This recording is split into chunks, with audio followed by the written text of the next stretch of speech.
Hello students, आज हम लोग फिर से एक नए टॉपिक के साथ जुड़ने जा रहे हैं जिसका नाम है शब्द विचार। शब्द विचार का क्या महत्व है, शब्द विचार आपके एग्जामिनेशन पॉइंट ऑफ व्यू से क्या ज़रूरी स्थान रखते हैं और किस तरीके से वहाँ से प्रश्न पूछे जाते हैं, इन सारे बिंदुओं की चर्चा हम इस अपने लेक्चर में करेंगे। दूसरा पहलू अगर देखा जाए इस शब्द विचार टॉपिक का है तो वो ये कहा जाता है कि यहाँ पे यह किन एग्ज़ाम्स के परीक्षाओं में ये पूछा जाता है। तो जैसे कि हम मान लें BEd, TET, PET, UP triple SC, RO, ARO सहित जितनी भी एग्ज़ाम्स हो सकते हैं जहाँ पे हिंदी ग्रामर आपके टॉपिक में है, तो वह कहीं ना कहीं शब्द विचार वहाँ पे महत्वपूर्ण सब्जेक्ट के रूप में, महत्वपूर्ण चैप्टर के रूप में आपके लिए आवश्यक है, इसलिए इसे पढ़ना ज़रूरी है। तो शब्द विचार, शब्दों का क्या महत्व है, तो हमेशा ध्यान रखें कि ये जो शब्द है किसी भी भाषा को, चाहे वो अंग्रेज़ी हो, फारसी हो, उर्दू हो, अरेबिक हो, संस्कृत हो, व्हाटएवर, ये शब्द ही भाषा को समृद्ध करने का काम करते हैं, पहला। दूसरा, अगर देखा जाए तो ये शब्द जितने समृद्ध होंगे वो उतना ही उस भाषा को विस्तार देने में मदद करता है। यानी कि शब्दों का दो महत्वपूर्ण रोल, एक तो ये समृद्धि भाषा को और दूसरा भाषा को विस्तार देने का काम करता है। इस पॉइंट ऑफ व्यू से अगर हम बात करें तो ये शब्द विचार हमारा टॉपिक किसका है? हिंदी का है। यानी कि हिंदी में शब्द किस तरीके से इस भाषा को समृद्ध कर रहे हैं और विस्तृत कर रहे हैं, इसका हम लोग यहाँ पे पढ़ाई करेंगे। तो लेक्चर में शब्द विचार दो आधारों पर शब्दों का विस्तार हुआ है। नंबर एक है बनावट के आधार पर और दूसरा है शब्दों की उत्पत्ति कैसे हुई है, तो उत्पत्ति के आधार पे। अगर हम बनावट के आधार पे बात करें तो यहाँ पे हमारे पास तीन सब्जेक्ट हैं, तीन टॉपिक्स हैं, तीन अलग अलग खंड हैं जो इस भाषा को यानी हिंदी भाषा को समृद्ध करने का कार्य कर रहे हैं। नंबर एक है रूढ़ शब्द। हमने क्या कहा? शब्द हो गया क्या? रूढ़ शब्द। दूसरा यौगिक शब्द और तीसरा हो गया योग रूढ़ शब्द। यानी कि भाषा को समझने का हमारे पास किस तरीके से शब्दों का भंडार हो रहा है, भंडारण बन रहा है, तो ये तीन है: रूढ़ शब्द, यौगिक शब्द और योग रूढ़। दूसरा टॉपिक है कि उत्पत्ति के आधार पर किस तरीके से शब्दों की उत्पत्ति हुई है। तो उत्पत्ति के आधार पे एक तो तत्सम शब्द हैं, दूसरा तद्भव शब्द हैं, तीसरा देशज हैं, विदेशज हैं और संकर शब्द। संकर शब्द क्या होता है? हाइब्रिड। यानी कि दो अलग अलग भाषाओं के मिलने से जिन शब्दों का निर्माण हुआ है उसे ही हम संकर शब्द कहते हैं। अब एक एक करके हम यहाँ समझेंगे कि रूढ़ शब्दों की क्या परिभाषा होती है, यौगिक शब्द किस तरीके के शब्द होते हैं, इनकी क्या परिभाषा है, और तीसरा है योग रूढ़ शब्द। तो रूढ़ का मतलब ही होता है, आपने देखा होगा अक्सर हम कहा जाता है कि हम अपनी रूढ़ परंपराओं को मिटा देना चाहिए। वो हमारे अपने ऐसे रूढ़ परंपराएं जो अवैज्ञानिक हैं, जिनका कोई विशेष आधार नहीं दिखता है, उसको हम समाज में अपनाए रखने का या उसे बनाए रखने का, तो उसे हम रूढ़ शब्द कहते हैं। यानी कि परंपरा के शब्द। परंपरा के शब्द क्या? उनसे शब्द हैं जो सदियों से हमारे साथ जुड़े रहे हैं और हम समाज में रह करके उनका विस्तार करते रहे हैं। यानी परिभाषा नोट कर लीजिए कि वे शब्द जिन्हें सार्थक खंडों में तोड़ा नहीं जा सकता है, या ऐसे शब्द जिनसे कोई नए शब्दों का योग नहीं बन सकते हैं। यानी कि ये कौन कौन से शब्द हैं? तो ये है हमारा जैसे कल। अगर हम इसको तोड़ दें, हमने क्या परिभाषा बताया कि रूढ़ शब्द क्या होते हैं कि जिनको तोड़ा नहीं जा सकता है या उनसे मिलकर के कोई अन्य शब्दों का निर्माण नहीं किया जा सकता है। वैसे ही शब्द हिंदी भाषा में आए हुए हैं और यह शब्द रूढ़ शब्द कहलाते हैं। जैसे कल, घर, चल।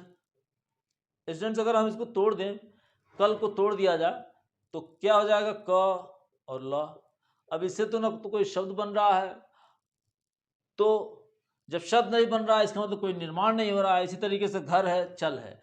तो याद क्या रखना है हमको कि रूढ़ शब्द वे शब्द होते हैं जिनको तोड़ा नहीं जा सकता है, परंपरा से हमारे साथ ये प्रयोग किए जाते रहे हैं, और तीसरा, इनको तोड़ने के बाद कोई सी शब्द का भी निर्माण नहीं हो सकता है।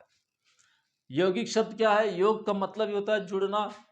योग का मतलब क्या होता है विद्यार्थियों? ये होता है जुड़ना।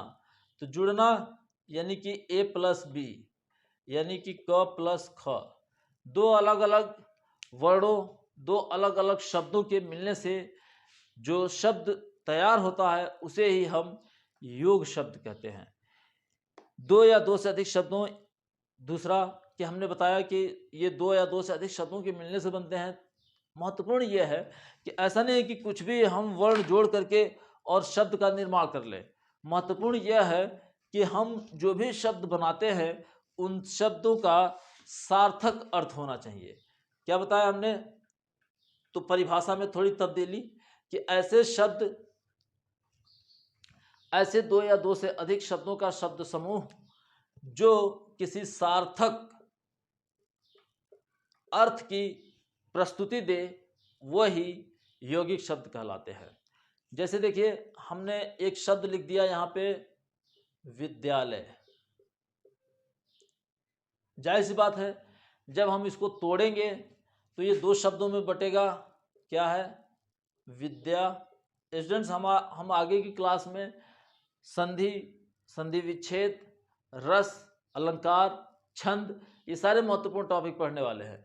तो विद्या प्लस आलय। अब यहाँ से पूछा जाता है कि इसमें कौन सी संधि है, तो दीर्घ संधि है क्योंकि यहाँ पे आ का इस्तेमाल हुआ है। चलिए फिलहाल ये तो हम लोग संधि विच्छेद में पढ़ेंगे। यहाँ पे दो शब्द टूटा, विद्या प्लस आलय, और एक सार्थक अर्थ भी निकल रहा है, यानी कि ऐसा घर, ऐसा आलय जहाँ पे आप शिक्षा प्राप्त करते हैं, विद्या प्राप्त करते हैं, उसे ही हम विद्यालय कहते हैं। एक और शब्द देखिए यौगिक शब्द का, जैसे हम ये कहते विधानसभा। तो विधान सभा भी एक स्वतंत्र शब्द है और विधान भी एक स्वतंत्र शब्द है। तो इन दोनों शब्दों के मेल से एक सार्थक शब्द निकला जिसको हम बोलते हैं यौगिक शब्द। इसी तरीके से अगर हम देखें लंबोदर, लंबा उदर, क्या हुआ? लंबा उदर। उदर का मतलब पेट होता है और लंबा का मतलब बड़ा, यानी जिसका पेट बड़ा हो, तो लंबोदर। तो ये कौन सा शब्द हो गया? यौगिक शब्द। तीसरा जो हमने विभाजन किया है वह है योग रूढ़ शब्द। अब यहाँ समझने का विषय ये है कि योग रूढ़ शब्द क्या कहते हैं। तो योग में अभी हमने पढ़ा कि दो या दो से अधिक शब्दों के सार्थक समूहों के मिलने से ये बनता है। रूढ़ भी इसमें जुड़ा हुआ है, यानी कि लंबे समय से यह शब्द जुड़ करके भाषा में अपना स्थान बनाए हुए हैं और इस भाषा को प्रॉस्परस प्रदान करने की कोशिश कर रहे हैं। तो ये शब्द क्या हो जाएंगे? योग रूढ़ शब्द। यानी कि दो या अधिक शब्दों के योग से मिलकर बनते हैं किंतु अर्थ विशेष के प्रयोग में आते हैं। खासियत क्या है? अर्थ विशेष के प्रयोग में आते हैं। योग है तो जाहिर सी बात है सार्थक। अब अर्थ विशेष क्या होता है? जैसे अभी हमने एक यहाँ उदाहरण दिया था लंबोदर। लंबोदर क्या है? एक अर्थ विशेष है कि लंबा उदर है जिसका। तो लंबा उदर किसका है स्टूडेंट्स?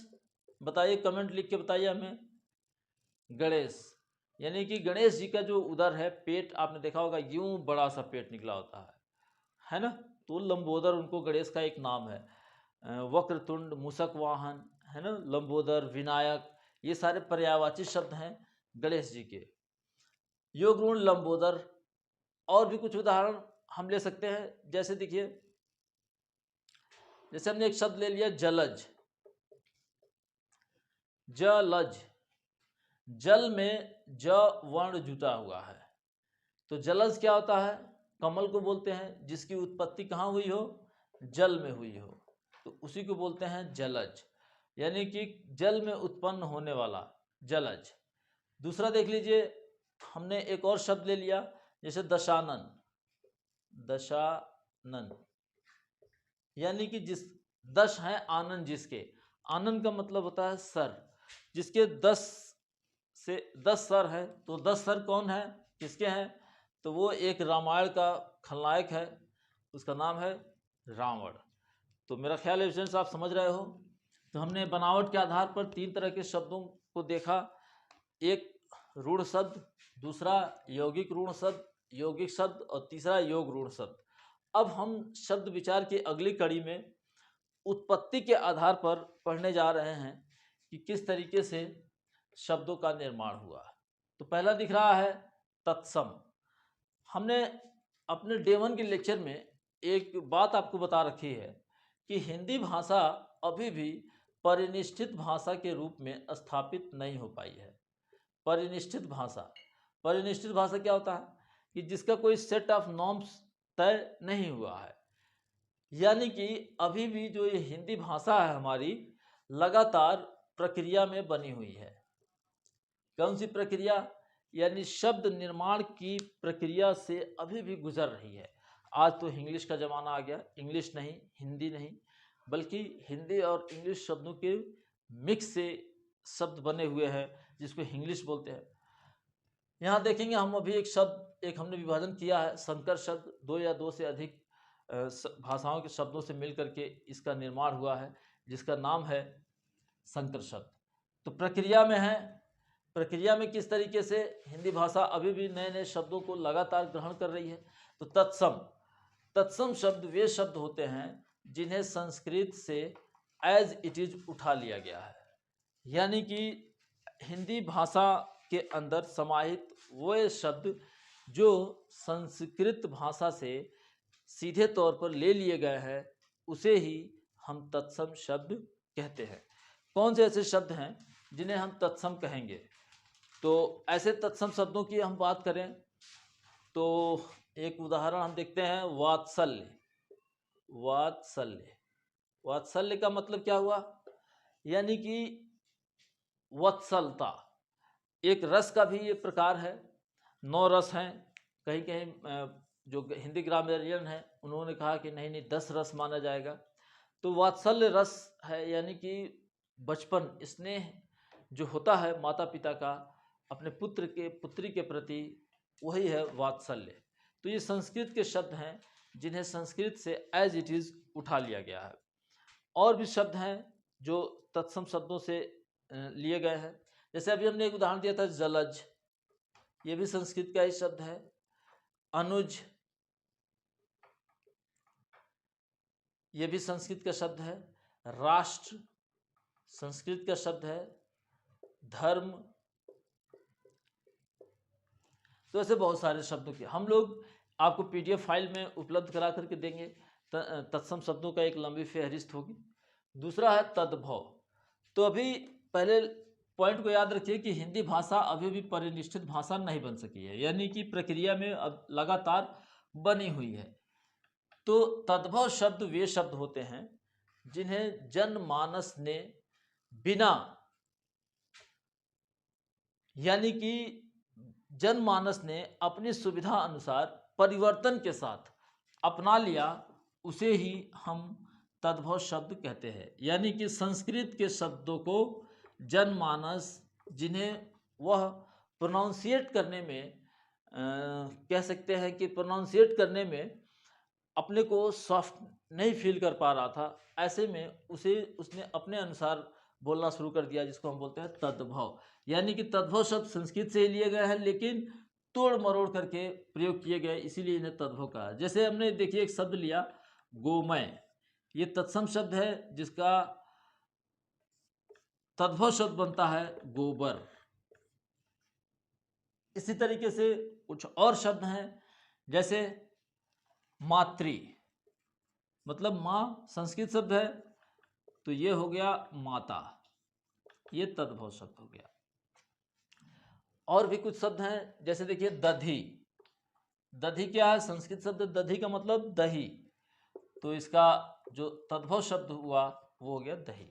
तो स्टूडेंट्स, इस लेक्चर में हमने शब्द विचार के अंतर्गत किस तरीके से बनावट के आधार पे और उत्पत्ति के आधार पे 2-3 टॉपिक और बच रहा है, देशज, विदेशज और संकर। हम अपने अगले लेक्चर में इसे कवर करेंगे। Okay, thanks.